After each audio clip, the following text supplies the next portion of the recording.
Hello friends, स्वागत है आप सभी का मेरे channel Shiv twin flame journey पर। माय लविंग ट्विन सोल्स, आप सबों को बहुत बहुत प्यार एवं आभार। जितने भी नए सोल मेरे इस चैनल पर आए हुए हैं, मैं सभी का स्वागत करती हूँ। डीएम अपनी डीएफ की रेस्पेक्ट कब करते हैं, ये बहुत ही इम्पॉर्टेंट टॉपिक है और अधिकांश डीएफ का यही क्वेश्चन होता है कि हमारे डीएम हमारी रेस्पेक्ट कब करेंगे, हमारे प्यार को कब समझेंगे। तो आज इस वीडियो के माध्यम से मैं 7 मेजर पॉइंट्स बता रही हूँ, जिसके द्वारा आप ये जानेंगे कि डीएफ एक ऐसे स्तर पर पहुँचती है जहाँ पर डीएम उनकी रिस्पेक्ट करने लगते हैं।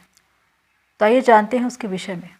फर्स्ट पॉइंट है, डीएफ जब एक अवेकन सोल बन जाती है, डीएफ जब खुद पर काम करती है, डिवाइन से सोल मर्जिंग करती है, तो वो एक अवेकन सोल बन जाती है, उसकी आत्मा जागृत हो जाती है और उस वक्त वो इनलाइटन हो चुकी होती है। एक विजडम, नॉलेज और मैच्योरिटी उसके अंदर होती है और यही बातें डीएम को बहुत ज़्यादा प्रभावित करती है, क्योंकि इस जर्नी में प्रारंभ में जब डीएफ बचकाना हरकतें करती थी, डीएम के पीछे भागना, लड़ना, झगड़ना, उनके फ़ोन पर बार बार कॉल करना, मैसेज करना, रोना, गिड़गिड़ाना, ये सारी बातें डीएम को बहुत इरिटेट करती थी और ये बातें डीएम को बिल्कुल भी पसंद नहीं आती। डीएम को पसंद आती है अपनी डीएफ में उनकी मैच्योरिटी। जो डीएफ डीएम को संभालती है, प्यार से उनकी केयर करती है, वो बातें उनको पसंद आती है। लेकिन जब डीएफ और पॉजिटिव हो जाती है, डीएम को चेस करने लगती है, बार बार कॉल करना, मैसेज करना, इन बातों से डीएम बहुत ज़्यादा परेशान हो जाते हैं और इसी वजह से वो अपनी डीएफ को ब्लॉक कर देते हैं या साइलेंट हो जाते हैं। लेकिन जब डीएफ का रूप बदलता है, उनमें एक विजडम आ गया है, उनमें एक नॉलेज है, तो ये बातें डीएम को बहुत पसंद आती है। डीएफ की मैच्योरिटी, ये डीएम को बहुत पसंद है।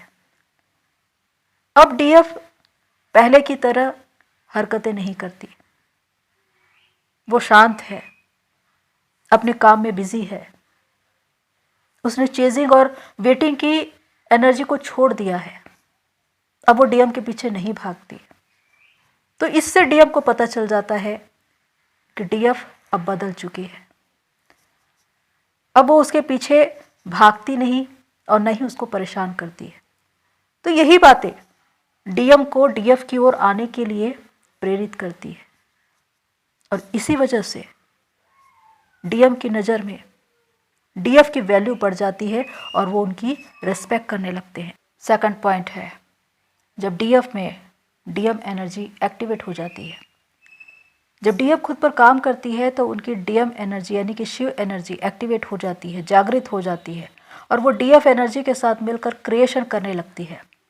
उस वक्त डीएफ पूरी तरह से बदल जाती है, वो नए नए अनुसंधान या आविष्कार करने लगती है और इसी वजह से उनके हाव भाव, उनका व्यवहार, उनकी भाषा, उनकी बोली, उनके कार्य बिल्कुल अपनी डीएम की तरह हो जाते हैं।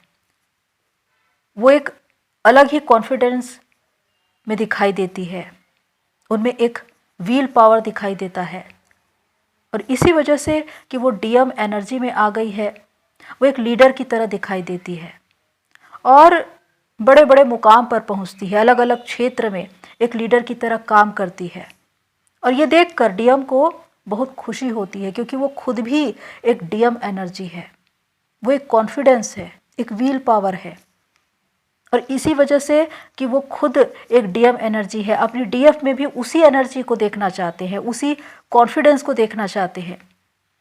तो जब वो अपनी डीएफ को इस रूप में देखते हैं तो वो बहुत ज़्यादा प्रभावित होते हैं। क्योंकि जब डीएफ में डीएम एनर्जी एक्टिवेट होती है तो डीएफ इमोशनल और स्पिरिचुअल होने के साथ लॉजिकल भी हो जाती है, ये बैलेंसिंग है। और दूसरी ओर डीएम इमोशनल हो जाते हैं क्योंकि उनमें डीएफ एनर्जी एक्टिवेट हो जाती है। तो इस तरह से दोनों में ही परिवर्तन होता है और इसी वजह से डीएम अपनी डीएफ की ओर आकर्षित होते हैं। थर्ड पॉइंट है, डीएफ अपनी रिस्पॉन्सिबिलिटी समझने लगती है। इस जर्नी की शुरुआत में जब डीएफ को डीएम से प्यार हो जाता है तो उसे डीएम के अलावा कुछ भी दिखाई नहीं देता। वो कभी भी अपनी रिस्पॉन्सिबिलिटी को समझ नहीं पाती, अपने घर के लिए, समाज के लिए, देश के लिए, दुनिया के लिए, मदर अर्थ के लिए उसे क्या करना है। लेकिन जब डीएम चले जाते हैं और डीएफ की लर्निंग शुरू होती है, उस वक्त डिवाइन उनको ये बताते हैं कि तुमने एक सोल कॉन्ट्रैक्ट किया है और उसके आधार पर तुम्हें अपने सोल पर्पस को पाना है, अपनी रिस्पॉन्सिबिलिटी को समझना है। और तब डीएफ उसे ढूंढने लगती है और जब वो अपनी साधना में, अपनी तपस्या में आगे बढ़ती है तो वो खुद पर काम करती है, अपने उद्देश्य तक पहुंचती है। और जब उनमें एक डीएम एनर्जी एक्टिवेट हो चुकी है और डीएम एनर्जी जिसका विशेष गुण है रिस्पॉन्सिबिलिटी, कर्तव्य निर्वाह, उत्तरदायित्व, कर्मठ होना, ये गुण डीएफ में आ जाता है और वो भी अपनी रिस्पॉन्सिबिलिटी को, अपने उत्तरदायित्व को समझने लगती है। अब उसके अंदर भी ये भाव होते हैं कि मैं अपने परिवार के लिए, अपने समाज के लिए, अपने देश के लिए, मदर अर्थ के लिए, ह्यूमनिटी के लिए क्या करूं। मैं अपने कार्य से किस तरह उनको हेल्प कर सकती हूँ, सपोर्ट कर सकती हूँ, मैं कितना उनके लिए कर सकती हूँ। ये विचार उनके मन में आने लगते हैं।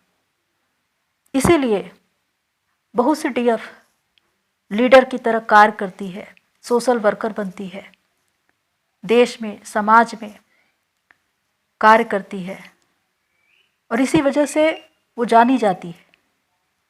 उनकी ये विशेषता डीएम को बहुत पसंद आती है क्योंकि अब डीएम ये देख चुके हैं कि डीएफ अपनी रिस्पॉन्सिबिलिटी को समझ चुकी है।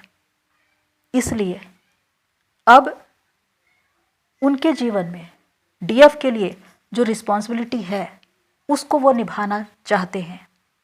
इसलिए वो डीएफ से प्रभावित होते हैं, उनकी रिस्पेक्ट करते हैं। फोर्थ पॉइंट है डीएफ का अपने डिज़ायर से ऊपर उठ जाना। इस जर्नी का मूल सिद्धांत ही यही है कि अपने डिज़ायर से ऊपर उठना है और ये तभी होता है जब चेतना के स्तर पर हम आगे बढ़ते हैं। और जब डीएफ खुद पर काम करती है, साधना करती है, उसकी कुंडलिनी राइज होनी शुरू होती है तो वो एक आत्मिक स्तर पर आगे बढ़ती है। उसके तमाम ब्लॉकेजेस एक एक करके क्लियर होने लगते हैं, तमाम अशुद्धियाँ दूर होने लगते हैं, कर्मास क्लियर होने लगते हैं। वो एक अलग ही रूप में आ जाती है जब वो अपने डिज़ायर से ऊपर उठ चुकी है। अब जब डीएम आए हैं और उन्होंने उनसे फिजिकल नीड की बात कही है या कहीं घूमने जाने की, तो भी डीएफ उसे मना कर देती है। और ये सबसे बड़ा फैसला होता है डीएफ का, जिसकी वजह से डीएम की नज़र में डीएफ की इज्जत और भी ज़्यादा बढ़ जाती है। क्योंकि पहले उन्होंने ये देखा था कि जैसे ही वो अपनी डीएफ को ऑफ़र करते थे, फिज़िकल नीड की बात करते थे, डीएफ सहर्ष तैयार हो जाती थी क्योंकि वहाँ पर डीएम की नहीं बल्कि डीएफ की स्वयं की डिज़ायर होती थी। डीएम आपका आईना होता है, वो आपको आपके अंदर की चीज़ें ही दिखाएगा, वो आपका मिरर है। लेकिन जब डीएफ खुद पर काम करके चेतना के स्तर पर इतना आगे बढ़ चुकी है कि उसकी सारी डिज़ायर शांत हो चुकी है, तो अब डीएम के साथ घूमना, रोमांस करना या इंटीमेसी में जाना, ये सब चीज़ वो छोड़ देती है और विशेषकर इन बातों के लिए वो डीएम को मना कर देती है। यहाँ से डीएफ की वैल्यू और ज़्यादा बढ़ जाती है डीएम की नज़र में, और वो उनसे बहुत ज़्यादा प्रभावित होते हैं और उनकी रिस्पेक्ट करने लगते। 5th पॉइंट है डीएफ की लॉयल्टी, यानी कि डीएफ की ईमानदारी रिश्तों के प्रति, अपने डीएम के प्रति। एक उकाब पक्षी ईगल जो सिर्फ एक ही साथी के साथ पूरी ज़िंदगी रहना पसंद करता है, बिल्कुल यही भाव होते हैं डीएफ के। क्योंकि एक रियल डीएफ वो होती है, चाहे उनके जीवन में कितने ही ऑप्शन क्यों ना हो, लेकिन वो सिर्फ अपने ट्विन के लिए समर्पित होती है, उसी को चुनती है। चाहे उसके डीएम ने उनको कितना ही ट्रिगर किया हो, वो उन्हें छोड़कर जा चुके हो या उनकी मैरिज हो गई हो, लेकिन उसके बाद भी अपने डीएम के लिए उनके मन में प्यार होता है, इज्जत होती है। और इसीलिए कि उन्होंने पूरी ज़िंदगी अपने आप को अपने डीएम के साथ देखा है, वो अपने आप को किसी और को सौंप ही नहीं सकती। इसलिए चाहे कितने ही विरोध, कितने ही बवाल उनके जीवन में आ जाए, लेकिन वो किसी और कनेक्शन में नहीं जाती। वो सिंगल रहकर मानवता को समर्पित हो जाती है, मदर अर्थ को सर्व करती है। वो शांत हो जाती है, अपनी रिस्पॉन्सिबिलिटी को पूरी करती है। और जब डीएम आते हैं और वो ये देखते हैं कि डीएफ ने किसी और कनेक्शन को नहीं चुना, इसका मतलब कि वो उन्हीं को समर्पित है। यहाँ पर डीएम को गिल्ट होता है, एक अपराध बोध खुद के लिए कि वो किस तरह किसी और कनेक्शन में चले गए, लेकिन उनकी डीएफ ने किसी और को नहीं चुना। यहाँ से उनके मन में अपनी डीएफ के लिए प्यार और इज्जत बढ़ जाती है, और इसी वजह से वो अपनी डीएफ के लिए बहुत ज़्यादा प्रभावित होते हैं और हद से ज़्यादा उनकी रिस्पेक्ट करते हैं। क्योंकि इस जर्नी में बहुत से लोगों की अलग अलग सिचुएशन होती है। कुछ डीएफ फैमिली प्रेशर में आकर या डीएम के जाने के बाद नाराज होकर किसी और कनेक्शन को चुन लेती है, और जब डीएम वापस आते हैं तो वे देखते हैं कि डीएफ तो किसी और कनेक्शन में जा चुकी है। लेकिन कुछ ही ऐसी डीएफ होती है जो अपना जीवन अपने ट्विन को, अपने डीएम को समर्पित कर देती है, अपने शिव को समर्पित कर देती है। इसीलिए उसकी वैल्यू डीएम की नज़र में बढ़ जाती है। 6 पॉइंट है डीएफ का अपने सोल पर्पस पर आना। जब डीएम ये देखते हैं कि डीएफ पूरी तरह से बदल चुकी है, वो अपनी रिस्पॉन्सिबिलिटी को समझ पा रही है, मानवता के लिए, मदर अर्थ के लिए वो कार्य कर रही है, जनहित के लिए, कल्याण के लिए उसने अपना जीवन समर्पित कर दिया, तो डीएम से ज़्यादा खुश कोई नहीं होता। क्योंकि डीएम ही डीएफ का हिस्सा है, और जो डीएम ने सपना देखा था वो डीएफ का ही था। भले ही प्रारंभ में डीएफ को ये नहीं मालूम था कि उनके जीवन का एक उद्देश्य है, लेकिन डीएम का डीएफ की लाइफ में आना डीएफ की अवेकनिंग के लिए था, उनकी सोल ग्रोथ के लिए था, उनके अपने सोल पर्पस से जुड़ने के लिए था। और जिस दिन डीएफ अपने सोल पर्पस पर आ गई और उस क्षेत्र में कार्य करने लगी, तो उस वक्त डीएम ये देखकर सबसे ज़्यादा खुश होते हैं, वो प्राउड फील करते हैं, और वो यही कहते हैं कि मेरा सपना पूरा हो गया, मैं तुम्हें इसी तरह देखना चाहता था। और डीएफ को भी ये मालूम होता है कि वो सपना किसी एक का नहीं बल्कि दोनों का था, क्योंकि दोनों ने ही मिलकर सोल कॉन्ट्रैक्ट किया था डिवाइन से कि वो उनको सर्व करेंगे। और अब जब डीएफ अपने सोल पर्पस पर आ गई है तो वो उद्देश्य पूरा होता है। इसी वजह से डीएम ये देखकर डीएफ से बहुत ज़्यादा प्रभावित होते हैं और उनकी रिस्पेक्ट करते हैं। 7th पॉइंट है डीएफ का ग्रेस। डीएफ जब अपने रियल फॉर्म में आती है, शक्ति स्वरूपा बनती है, डिवाइन से सोल मर्जिंग करती है, तो उनका ग्रेस बहुत अलग होता है। वो हजारों लाखों या करोड़ों में अलग देखी जाती है। भले ही वो सजे और सवरे ना, श्रृंगार ना करे, लेकिन उसकी खूबसूरती अलग होती है और ये खूबसूरती आंतरिक होती है। वो लोगों के बीच, लोगों की भीड़ में चमकती है और इसी वजह से डीएम उन्हें पहचान लेते हैं। जब डीएफ अवेकन होती है, डीएम को पता चल जाता है कि उनकी सोल का आधा हिस्सा जागृत हो गया है और इसी वजह से वो उनकी ओर रुख करते हैं। तो डीएफ जब अपने मुकाम पर होती है, जब वो अपनी एक नई पहचान बना चुकी होती है, तो वो बहुत ज़्यादा प्योर हो जाती है, उसकी ऑरा इन्हेंस हो जाती है, हजारों लाखों लोगों को वो प्रभावित करती है, वो एक लीडर की तरह दिखाई देती है। कितने ही लोग उनके फॉलोअर होते हैं। तो ये वो एक स्तर है जहाँ पर डीएम उन्हें पहुँचाना चाहते थे।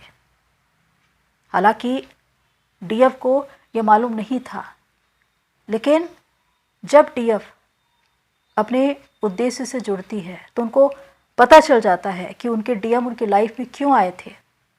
वो उन्हें इसी स्तर पर देखना चाहते थे। तो डीएफ का ग्रेस बहुत ही अलग होता है। माँ शक्ति की तरह उनका ग्रेस दिखाई देता है। लोग उन्हें छूने से भी डरते हैं, यहाँ तक कि आपका डीएम भी आपको टच करने से डरेगा, क्योंकि वो पावर जो डीएफ में होता है, जो उसको डिवाइन फेमिनाइन बनाता है, उसकी वजह से लोगों को एक अनजाना डर महसूस होता है। तो इस तरह डीएफ का स्वरूप पूरी रीति से बदल जाता है, उसकी ज़िंदगी बदल जाती है, उसकी एक अलग पहचान की वजह से। और इसी वजह से डीएम उनकी रिस्पेक्ट करते हैं। तो प्रियो, ये है वो 7 मेजर पॉइंट्स जब डीएफ अपने ऊपर काम करके खुद को एक ऐसे मुकाम पर पहुंचाती है जहां पर डीएम उनकी रिस्पेक्ट करने लगते हैं। और वास्तविकता ये है कि जब डीएफ अपने रियल फॉर्म में आ जाती है, शक्ति स्वरूपा बन जाती है, उसका ग्रेस इतना बढ़ जाता है कि डीएम उनसे जितना प्यार करते हैं उससे ज़्यादा उनकी रिस्पेक्ट करते हैं। और इसी वजह से डीएम भी अपनी ज़िंदगी में अपने सोल पर्पस को पहचान पाते हैं, उसे पूरा कर पाते हैं और दोनों की ही जर्नी पूरी होती है। दोनों की जर्नी एक जर्नी बन जाती है, क्योंकि ये एक ही आत्मा की जर्नी है। तो प्रियो, होप सो ये सारी बातें आपको हेल्प करें। आज के लिए इतना ही, फिर मिलते हैं नेक्स्ट वीडियो में। तब तक के लिए take care and God bless you all. मेरी सोल फैमिली, आप सभी की जर्नी पूरी हो।